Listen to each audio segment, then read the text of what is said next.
slave morality wins again. Victoria's Secret's fashion show has been canceled. Now, for a straight male such as myself, the only time you think I discuss something like the Victoria's Secret fashion show is in a situation where we wouldn't be talking about the bras necessarily. We wouldn't be talking about product. But this time I'm going to talk about neither the bodies nor the bras, but I'm instead going to talk about why this was banned and why it is so dangerous for the slave morality that Nietzsche warned against to be now taking up the echelons of power.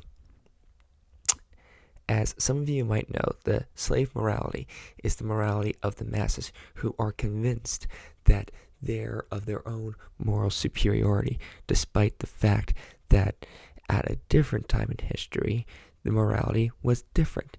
They reject the morality of excellence. They reject the morality of health. They reject the morality of creativity, and instead believe because of their mediocrity, because of their humility, because they would be defeated in any real battle, they think this is somehow a virtue.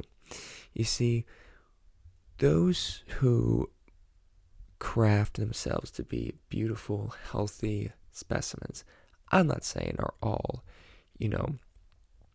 masters of some sort of superhuman race or some superhuman creature. But what I am saying is that they acknowledge that in order to fully be a part of life, we need to accept the whole of life.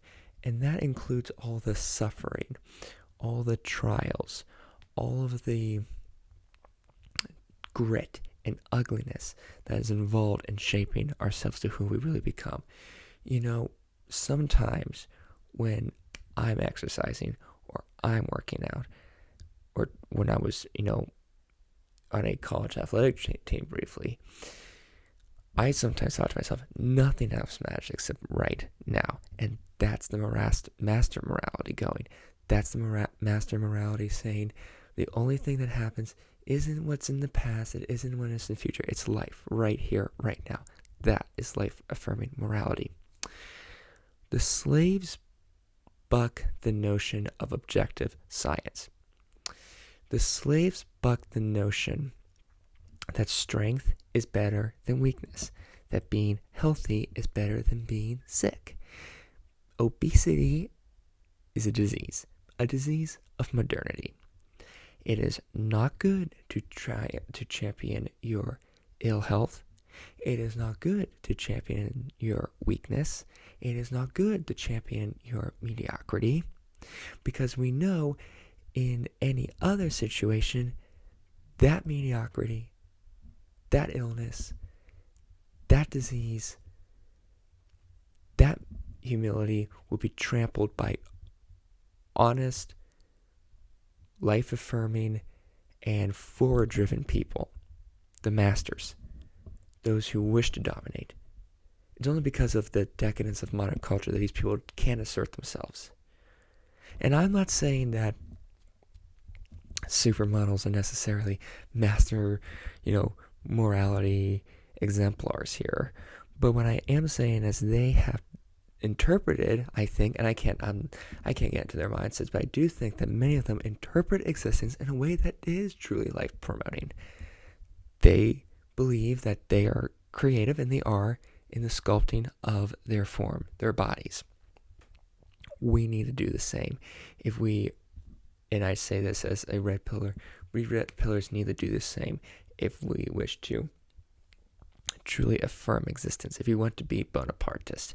This is, sometimes when I was exercising, I would say, like I said, nothing matters except right now. But those of modernity say that not right now matters, only the past matters. And what the past says is that, health and strength are evil and patriarchal, and self-esteem matters. Because we're never going to really be forced to challenge it.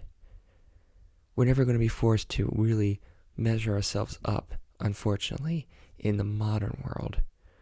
Which is why It is so needed that we need to find ways to measure ourselves up against the forces that wish to destroy us. We need to slay each of our own individual dragons. We need to create more opportunities for ourselves to do that, not less. And part of doing that is by sculpting ourselves to be as healthy, to be as active, to be as, to celebrate beauty in as many ways as we can. And not just tell ourselves that, I'm beautiful, I'm strong, I'm healthy, even when we're objectively not, even when science tells us we're not.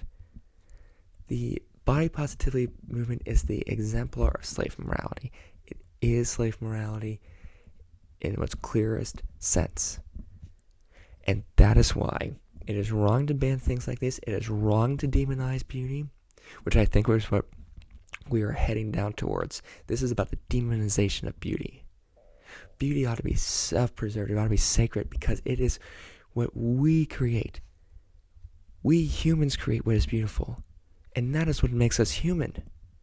So our duty now as Bonapartists is to create what's beautiful. And that includes creating ourselves to be the best possible specimens we can be. It doesn't mean we're all going to become supermodels. It doesn't all mean we're going to have six-pack abs and that we're going to have the strength of, Mr. America. But it does mean that we sacrifice ourselves to ourselves. That we foster self-discipline. That we affirm all of life, including the sufferings, so we can reap the rewards. And not remain contemptible and sloth and mediocre because it makes us feel good. That is what we really need. We need to reject this. We need to reject this so-called body positivity. It's not good mental health, and it honestly ain't good physical health as well. I'm American Bonapartist. Thanks for listening.